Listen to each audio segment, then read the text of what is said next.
India, England 3 test match வந்து ரொம்ப இன்ட்ரெஸ்டிங்கான ஸ்டேஜ எட்டியிருக்கு அப்படின்னு தான் சொல்லணும். 2 பேருமே ஃபர்ஸ்ட் இன்னிங்ஸ்ல 387 ரன் அடிக்க, 3வது நாள் முடிவுல இங்கிலாந்து வந்து 2 ரன் எடுத்திருந்தாங்க.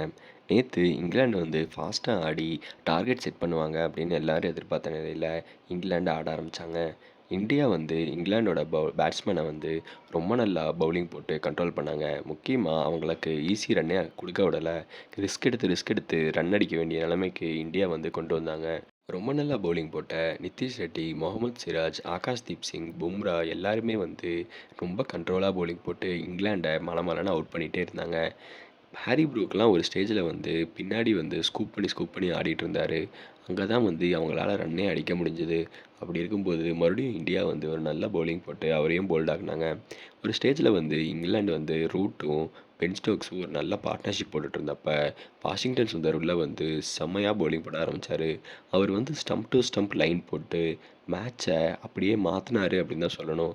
ஜோ ரூட், பென் ஸ்டோக்ஸ் இவங்க எல்லாருமே போல்டாக, அதுக்கு அடுத்து வந்த பிளேயர்ஸ்க்கும் இவரை போல்டாக்க அவரு வந்து இந்த மேட்ச்சில் 4 விக்கெட் எடுத்தார். பும்ராவுமே வந்து ஃபர்ஸ்ட் இன்னிங்ஸில் நல்லா விளையாண்ட பிரண்டன் கார்ஸை டக் அவுட் ஆக்க இங்கிலாந்து வந்து 192 ரன்னுக்கு ஆல் அவுட் ஆனாங்க.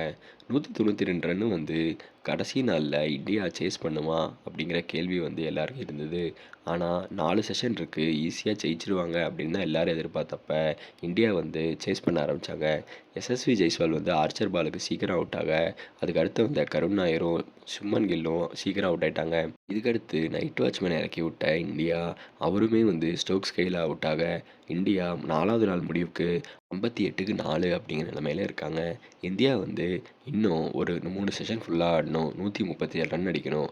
கேஎல் ராகுல் இன்னும் வந்து இருக்கார். கேஎல் ராகுலுக்கு அப்புறம் ரிஷப் பண்ட், நிதிஷ் ரெட்டி, வாஷிங்டன் சுந்தர், ரவி ஜடேஜா அப்படின்னு ஒரு நல்ல பேட்டிங் லைனப் இருக்கிறதுனால இந்த 130 ரன்னை இந்தியா வந்து கம்ஃபர்டபுளாக சேஸ் பண்ணுவாங்க அப்படின்னு தான் எல்லாருமே எதிர்பார்க்க முடியுது.